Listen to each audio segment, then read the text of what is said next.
Alors l'activité d'épluchure, elle consiste à accompagner les gros producteurs de biodéchets à revaloriser leurs biodéchets sur site, donc comme on a fait ici par exemple avec des buts paillés, et puis de sensibiliser et d'animer autour des questions de compostage, de cycle de matière, de gestion des déchets qui peuvent être aussi plus générales que seulement les épluchures. On a démarré depuis 3 ans des projets jardins avec le parc des Baronnies.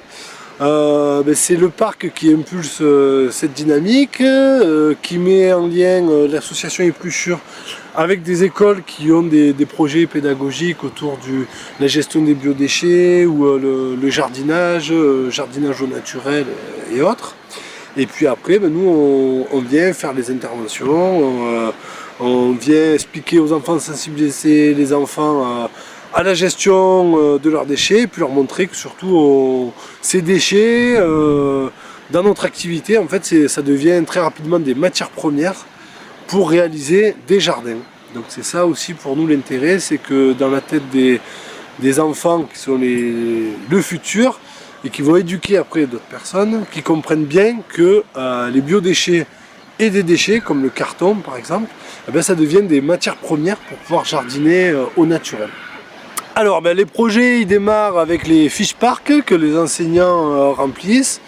Nous on essaye d'adapter nos propositions aux désirs et aux envies des enseignants. Généralement on se voit sur site aussi une fois ou deux, ça dépend s'il y a beaucoup de matière ou pas, s'il faut amener des matières ou pas. Et puis on voit en fait sur le site ce qui est réalisable. On adapte du coup à ce moment-là le projet au lieu. Et puis suite à ça, on a des séances qui se font en classe avec souvent on part des envies des enfants qui réalisent des plans.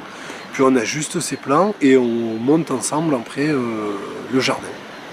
L'avantage en fait des jardins, jardinage au naturel et puis surtout les jardinières en lasagne comme on fait avec des couches successives de matière, c'est que on va créer de la fertilité hors sol, c'est-à-dire que sur le sol on va créer de la fertilité, donc ça, c'est-à-dire qu'il n'y aura pas de retournement de terre, donc c'est quand même moins fatigant et moins pénible à mettre en place.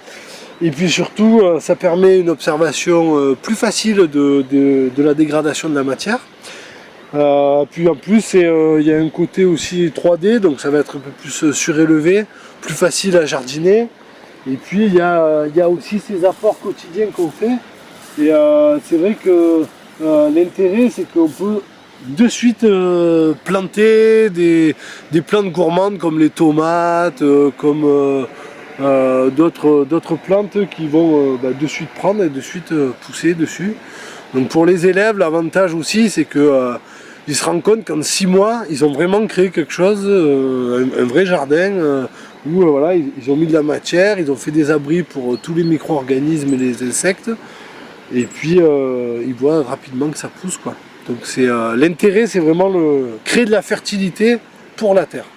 Donc on sensibilise aussi par le biais de lombricomposteurs, donc ce sont des maisons de lombriques, où on va élever des lombriques, et donc c'est vrai qu'on en installe aussi dans les classes, pour que au quotidien les élèves puissent voir aussi ce cycle de matière, les différents acteurs qui rentrent dans la dégradation de ces biodéchets là, pour arriver d'une épluchure à un compost en environ 3 mois, quoi.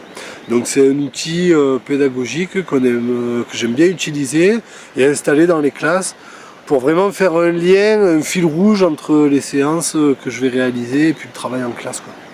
Donc on s'adresse principalement aux producteurs de biodéchets, donc soit cantines scolaires, événements, des restaurants aussi, pour les sensibiliser à la gestion de ce déchet-là qui est on va dire le plus compliqué à gérer, parce que c'est un déchet qui est vivant, qu'il faut récolter au quotidien.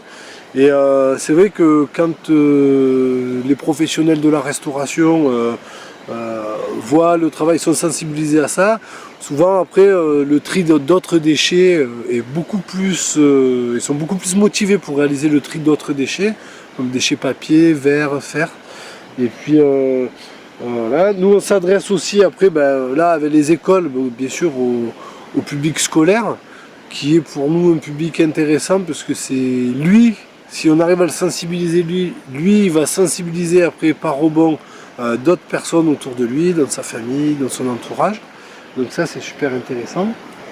Et puis on aimerait surtout travailler avec les communautés de communes qui sont responsables de la question de la collecte et la gestion des déchets pour faire des économies, que ce soit en termes de logistique, de transport, et surtout améliorer la qualité du tri, améliorer la qualité de vie sur le territoire de ces Comcom.